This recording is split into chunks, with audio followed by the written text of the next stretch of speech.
رسول کریم صلی اللہ علیہ وسلم کا فرمان جامع ترمذی شریف حدیث ہے، حضور نے ارشاد فرمایا کہ میری امت 73 فرقوں میں بٹے گی،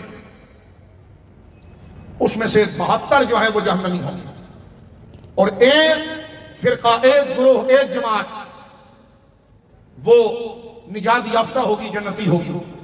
صحابہ نے پوچھا یا رسول اللہ اس کی علامت کیا ہے؟ توجہ سننا، یہ تقریر آپ سنتے رہتے ہیں لیکن اس کو دوسرے طرح سے سنیے۔ یا رسول اللہ آپ نے کہا کہ 72 جہنم میں جائیں گے اور ایک جنت میں جائے گا، تو جو جنتی گروہ ہے اس کی علامت کیا ہے؟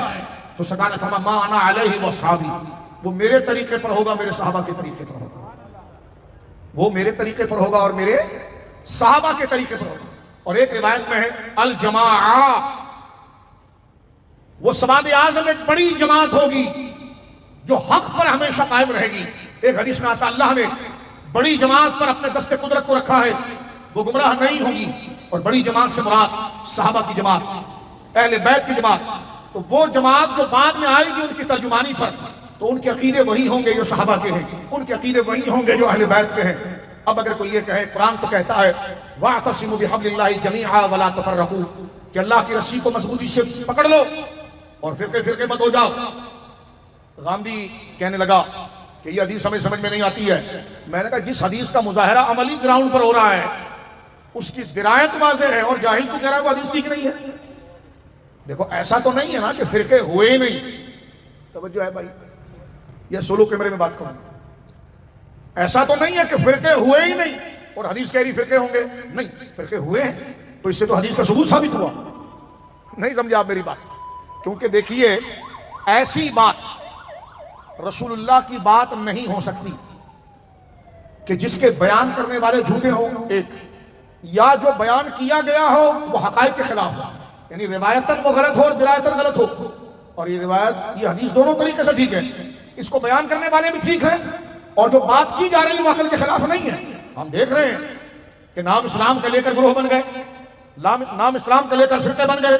میں بڑا حیران ہوں منکرین حدیث پر اور غامدی جیسی فکر پر، جو حدیث اپنا عملی ثبوت دے رہی ہے، تم کہتے ہو حدیث نہیں ہے۔ تو میں نے کہا نہ ہونے کی وجہ کیا ہے؟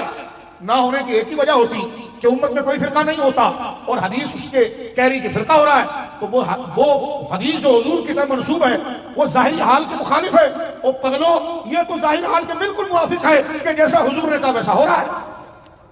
تو میں بڑا حیران ہوں کہ اس پر پورا سیمینار کرتے ہیں یہ لوگ کہ یہ حدیث ثابت نہیں ہے۔ تو میں نے کہا چلو حدیث ثابت نہیں، تو یہ جو گروہ بندی ہوئی کہ نہیں ہوئی؟ کہنے کہ یہ ہوئی، تو میں نے کہا یہی تو روایت میں بیان ہوا ہے۔ تو یہ بات نہ لاجک کے خلاف ہے، نہ حقائق کے خلاف ہے، نہ تاریخ کے خلاف ہے، نہ درایت و عقل سلیم کے خلاف ہے۔ تو اس روایت کو اور اس کو حدیث تسلیم کرنے میں کیا چیز مانے ہیں؟ کیوں انکار کیا جاتا ہے؟ ہاں، اگر کوئی یہ سمجھے کہ قرآن تو کہتا ہے وَاعْتَصِمُوا بِحَبْلِ اللَّهِ، اللہ کی رسی کو مضبوطی سے پکڑو، جو عام معنی کر دیا جاتا ہے، اور وَلَا تَفَرَّقُوا، اور فرقے فرقے مت بنو۔ کہتے ہیں یہاں تو قرآن بول رہا ہے فرقے فرقے مت بنو، اور حدیث میں آیا۔ اور میں نے کہا ڈاکٹر عقل سے کام لے، قرآن یہ نہیں کہہ رہا کہ فرقے فرقے نہیں ہوں گے، قرآن کہہ رہا ہے نہیں بنو۔ تو نہیں بنو کا یہ ترجمہ تھوڑی کہ نہیں ہوں گے۔ تو قرآن نے تو کہا نماز پڑھو، تو سارے نماز پڑھتے ہیں؟ نہیں پڑھتے، کچھ پڑھتے ہیں، کچھ معاذ اللہ نہیں پڑھتے۔ قرآن نے کہا زنا نہ کرو، قرآن نے کہا چوری نہ کرو، تو یہ بھی تو امر ہی ہے نا، یہ بھی تو ایک حکم ہی ہے۔ تو پتہ چلا کہ یہ کہنا کہ نماز پڑھو، تو اس کا یہ ترجمہ نہیں کہ بے نمازی نہیں ہوں گے۔ یہ کہا کہ بدکاری نہ کرو، تو اس کا مطلب یہ نہیں کہ بدکار نہیں ہوں گے۔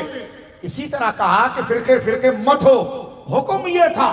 اب اگر کوئی ظالم خود فرقہ بنائے تو وہ قرآن کی آیت کے خلاف اس لیے نہیں یہ بات جاتی کہ قرآن نے تو حکم دیا تھا کہ گروہ در گروہ میں بٹنا نہیں، لیکن کوئی جہالت میں بڑھ گیا تو ہم کیا کریں؟